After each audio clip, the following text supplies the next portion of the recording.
Hello friends, welcome back to Sudhir classes. आज की जो क्लास है क्लास 12th की क्लियर नेक्स्ट पार्ट उसका लिए स्टार्ट करते हैं वीडियो। ठीक है, अच्छे से आप देखिएगा। Refraction of light and total internal reflection. ठीक, चलिए लेट्स स्टार्ट। तो इसमें है examples of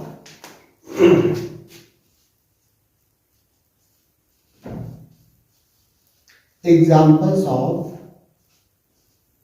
refraction of light। Light का जो रिफ्रैक्शन होता है उसका कुछ एग्जांपल्स है। Clear? First example number first,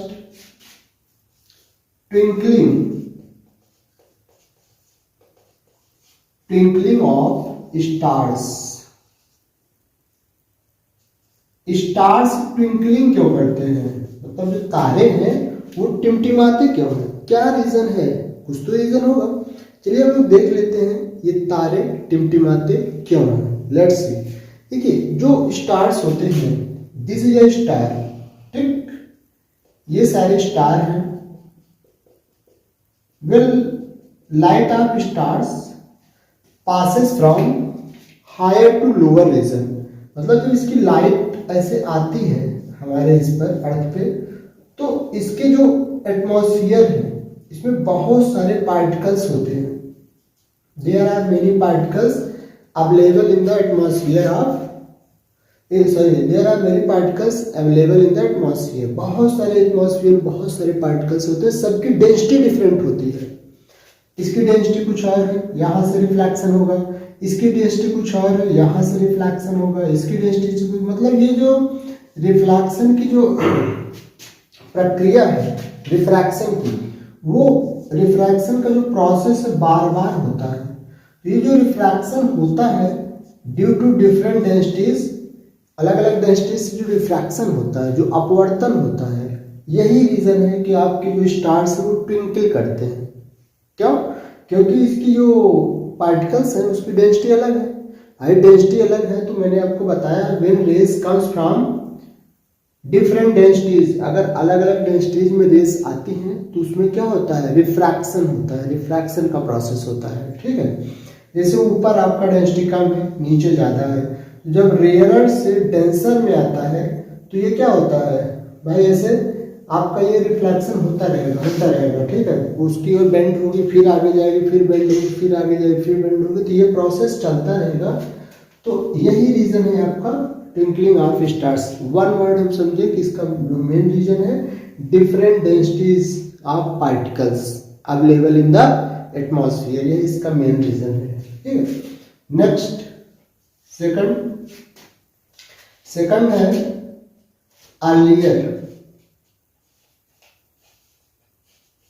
earlier sunrise and sunset than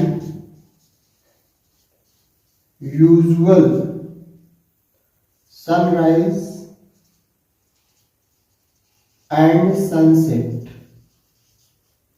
means जो लाइट होती है उसका जो सनराइज होता है एक्चुअल में, वो सनराइज से पहले भी हमको सन दिखाई देता है, सनराइज सनसेट के बाद भी सन दिखाई देता है। इसका क्या रीजन है? लेट्स सी। देखिए आपका जो सन है, मैं आपको बता दूं अच्छे से। अर्लियर मतलब सूर्योदय के पहले और सूर्यास्त के बाद भी हमको सन दिखाई देता है। यही इंग्लिश में earlier sunrise and sunset than usual sunrise and sunset, इसका यही मतलब होता है। ठीक है, देखिए ये आपका सन है, दिस इज योर सन। ठीक, होता क्या है, जो डेंसिटी होती है, डेंसिटी अर्थ के नजदीक डेंसिटी ज्यादा होती है, मतलब nearer to earth contain higher density. नीचे डेंसिटी ज्यादा है, यहाँ पर डेंसिटी आपकी हायर है, और ऊपर डेंसिटी आपकी लोअर है, ऊपर डेंसिटी कम है। तो when light enters from lower density to higher density, मतलब जब लाइट लोअर डेंसिटी से, ये क्या है लोअर डेंसिटी, ये हायर डेंसिटी है तो इस पर एक नॉर्मल होगा, लोअर से हायर में जाती है तो ये नॉर्मल की ओर झुक जाती है, नॉर्मल की ओर, it bends towards the normal. जाना इसको कैसे चाहिए था, सीधा, बट ये बेंड हो गई नॉर्मल की ओर, ठीक है। तो ये जो आपको जाना सीधा चाहिए, सीधा जो जाना चाहिए था, यही आपको फील होता है, आभास होता है, इसी को हम लोग बोलते हैं, यही हमको दिखाई देता है, ये मतलब फील होता है, एक्चुअल में होता नहीं है, लेकिन ये जो हाफ डिग्री जो होता है बेंड हो जाता है, तो यही जो बेंड हो जाता है लोअर डेंसिटी से हायर डेंसिटी में जब ये ट्रेवल करता है तो बेंड्स टुवर्ड्स नॉर्मल, और उसको आप अक्सर बेंड्स ऐसे हुआ तो इसको आप आगे इंक्रीज कर दीजिए, तो इसी की वजह से हमको थोड़ा ये दिखाई देता है सनराइज के पहले, सनसेट के बाद, ये मेन रीजन है। क्लियर? तो मेन रीजन इसका क्या हुआ, मेन रीजन हुआ due to refraction of light, ठीक है। और उसका लाइट का रिफ्लेक्शन कब होगा, higher medium to when light enters from higher lower density to higher density. देखो यहाँ ऊपर डेंसिटी कम है, नीचे ज्यादा है। क्लियर? तो ये हुआ आपका earlier sunrise and sunset than usual sunrise and sunset. अब नेक्स्ट टॉपिक जो थर्ड टॉपिक है, वो थर्ड टॉपिक बहुत इंटरेस्टिंग है, वो आपका है पॉन्ड वाटर। लिख लीजिए, a pond water appears all over, a pond water appears all over, मतलब जो पॉन्ड का पानी होता है, तालाब का जो पानी होता है, वो थोड़ा एक्चुअल में ऊपर दिखता है। उसका रीजन क्या है, let's C, suppose that this is your pond, this is your pond, ये पॉन्ड है, ये आपका क्या है, पॉन्ड है, मतलब तालाब का पानी वास्तविक गहराई से ऊपर क्यों दिखता है, मैं उसको अच्छे से एक्सप्लेन करूंगा। ये पॉन्ड है, ठीक है। तो इसमें when sunlight come from denser medium to rarer medium, it bends away from the normal। मतलब जैसे ये आपकी कौन मीडियम है, वाटर आपका डेंसर मीडियम हो गया, एयर आपका रेयरर मीडियम हो गया। देखो सनलाइट है, ये ध्यान से देखना, ये सनलाइट आई, यहाँ पे आपका नॉर्मल होगा, ठीक, ये नॉर्मल है, सनलाइट आ रही है, मीडियम कैसा है, डेंसर, ये मीडियम कैसा है, रेयरर, मतलब ये सघन माध्यम, ये विरल माध्यम, डेंसर एंड रेयरल। तो जब यहाँ जाएगी तो ये नॉर्मल से दूर चली जाएगी, देखो नॉर्मल से दूर गई। अब इसको ऐसे पीछे बढ़ा दो, ये देख रहे हो, इसका मतलब ये है, हमको लगेगा कि आपका जो वाटर है वो यहाँ है, यहाँ ना होकर यहाँ है। क्लियर? ड्यू टू रीजन क्या है, रीजन मैंने बता दिया, when sunlight come from denser medium to rarer medium, it bends away from the normal. मतलब जब सनलाइट सघन माध्यम से विरल माध्यम में जाती है तो ये नॉर्मल है, इससे दूर हट जाती है। इसको आप पीछे इंक्रीज कर दोगे, यहाँ आएगा, मतलब आपको लगेगा कि जो वाटर है थोड़ा ऊपर है। Clear? Feels to appears all over than actual depth, actual depth से थोड़ा ऊपर दिखेगा, तो ये रीजन है इसका, ठीक है। Upon water appears all over. एक और है पेंसिल वाला एग्जांपल, बहुत इंपॉर्टेंट है, मतलब bending appears emerged pencil in water. Next है वो है बेंडिंग अपीयर्स इमर्ज्ड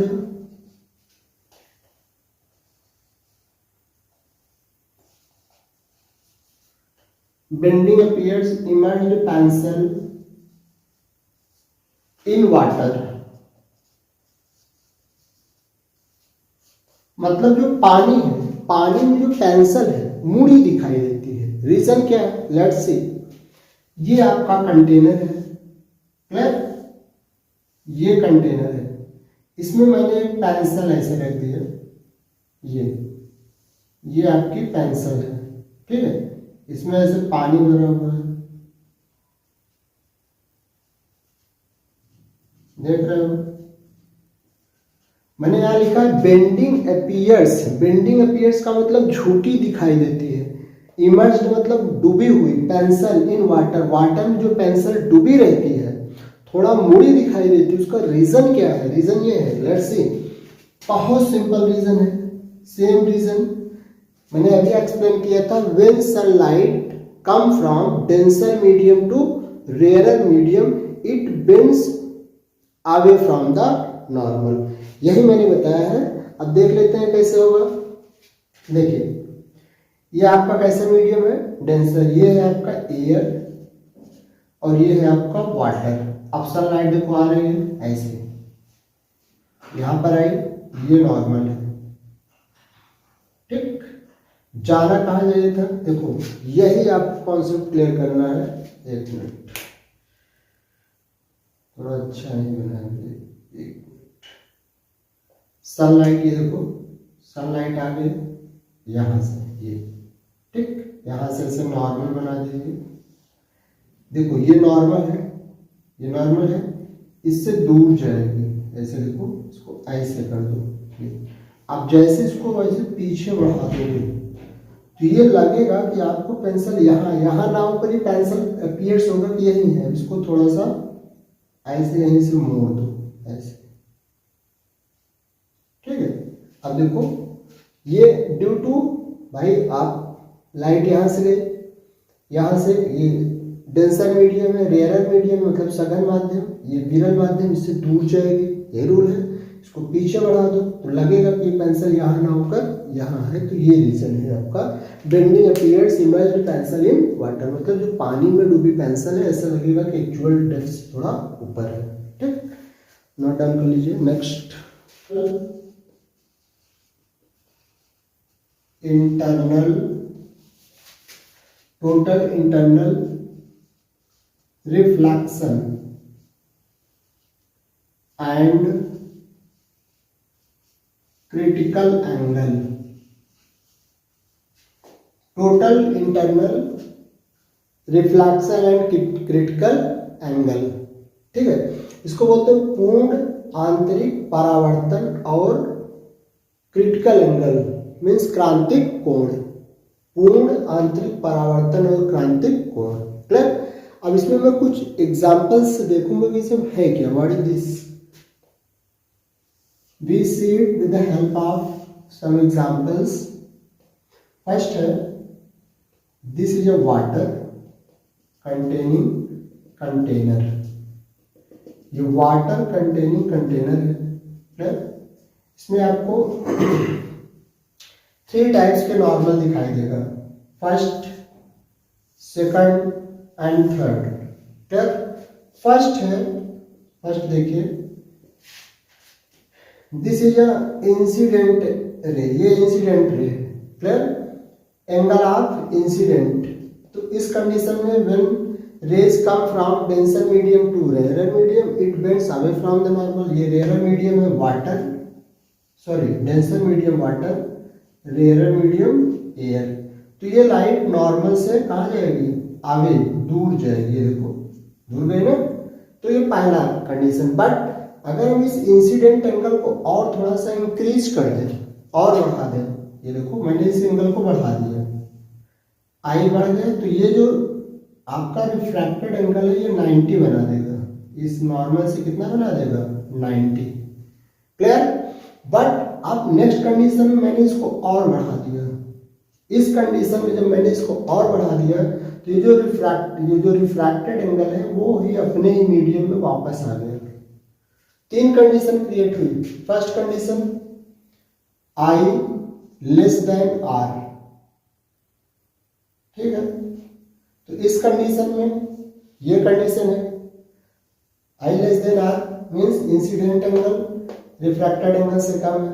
इस कंडीशन में ये रेज सेकंड मीडियम में इंटर कर जाएगी। But when angle I equal angle R, अगर ये दोनों एंगल आर हो, मतलब आई इक्वल आर इक्वल 90, इस मतलब at a special incidence angle in denser medium the refracted angle becomes 90, this phenomena is known as critical angle. मतलब सघन यानी कि डेंसर मीडियम में एक इंसिडेंस एंगल के लिए जो रिफ्रैक्टेड एंगल होता है वो 90 हो जाए तो इसी को हम लोग क्रिटिकल एंगल कहते हैं। Clear? This is known as critical angle. ये है आपका क्रिटिकल एंगल, जिसको हम लोग बोलते हैं क्रांतिक कोण। क्रांतिक कोण में ये जो रिफ्रैक्टेड आर होना चाहिए वो 90 होगा। क्लियर? अब टोटल इंटरनल रिफ्लेक्शन में क्या होगा? Total internal reflection total internal reflection में आप इस आई को बढ़ाते जाओ। Means when I greater than IC means when I greater than R, अगर इस I की वैल्यू R से ज्यादा हो जाए, इसकी वैल्यू इससे ग्रेटर हो जाए, I से लिख दो, means incidence angle greater than critical angle. अगर इंसिडेंस एंगल क्रिटिकल एंगल से ग्रेटर हो जाए then reflected line becomes in its own medium, तो ये reflected line अपने ही मीडियम में रिफ्लेक्ट हो जाएगा, अपने ही मीडियम में ये वापस लौटा, इसको रिफ्लेक्शन होगा। रिफ्रैक्शन है, रिफ्लेक्शन होगा, मतलब आई की वैल्यू, ये वैल्यू इस वैल्यू से आईसी से ज्यादा हो जाएगा। तो ऐसी कंडीशन में जो रेज है, ये देखो, ये वाटर एक ही मीडियम है, तो ये रेज अपने ही मीडियम में वापस आएगी। इस कंडीशन में इसका टोटल इंटरनल रिफ्लेक्शन होगा। टोटल इंटरनल रिफ्लेक्शन की जो कंडीशन है, कंडीशन क्या है? टोटल कंडीशन भी इसकी कुछ है। पहली condition for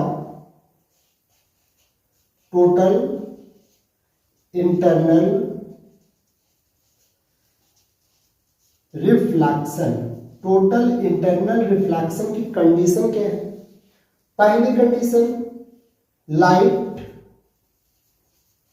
travel from denser medium to rarer medium, ये पहली कंडीशन है। Second condition, I greater than RC, I की वैल्यू क्रिटिकल एंगल से ज्यादा हो। ये दो कंडीशन में ये पॉसिबल है total internal refraction, otherwise possible नहीं है। क्लियर हो गया? तो मैंने आपको क्रिटिकल एंगल क्लियर कर दिया, टोटल इंटरनल रिफ्लेक्शन क्लियर हो गया, इसकी कंडीशंस क्लियर हो गई। नेक्स्ट है रिलेशन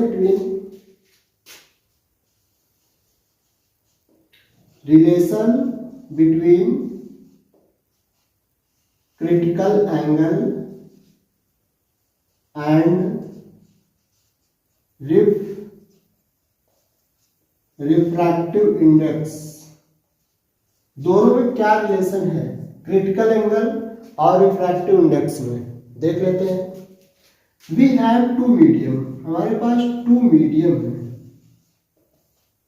कितने मीडियम है? टू। फर्स्ट आपका रेयर मीडियम, सेकंड आपका डेंसर मीडियम, ये दो मीडियम है। क्लियर? अब वेल लाइट, इसमें जो लाइट इंटर करती है वो किस फॉर्म से किस फॉर्म में जाती है क्रिटिकल एंगल में?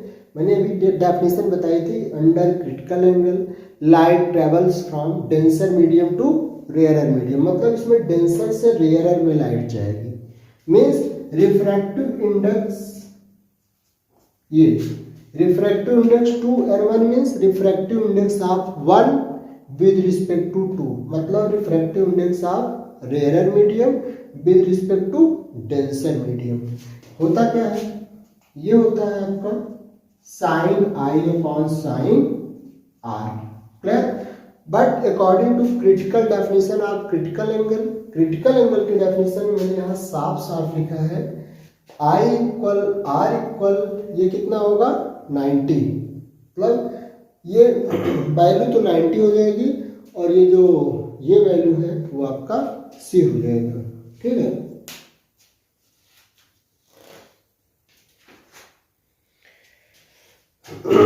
देखो I आपका तो C हो जाएगा और R आपका रिफ्लेक्टेड एंगल आपका वो हो जाएगा 90। एक मिनट, यहाँ पर आई मत लिखिए।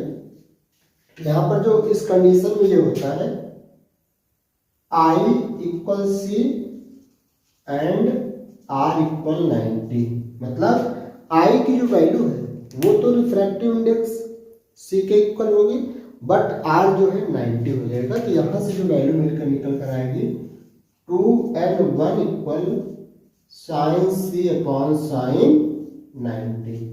साइन 90 की वैल्यू 1 साइन C है, तो इसका जस्ट अपोजिट कर दो तो ये 2n1 क्या हो जाएगा, ये सॉरी 1n2 क्या हो जाएगा, ये भी अपोजिट हो जाएगा। साइन 90 ऊपर साइन से नीचे, साइन 90 की वैल्यू 1, तो ये रिलेशन है दोनों में, सॉरी ये this is relation between refractive index and critical angle.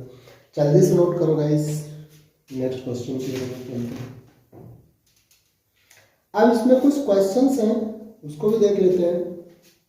Questions क्या है, दिया है कोई लाइट है, ये रेयर मीडियम से डेंसर मीडियम में इंटर करती है, तो जिसका क्रिटिकल एंगल गिवन है, critical angle C equal 90, critical angle आपका 90 गिवन है, ठीक। नेक्स्ट क्या है, नहीं 90 नहीं सॉरी 45 गिवन है, क्रिटिकल एंगल 45।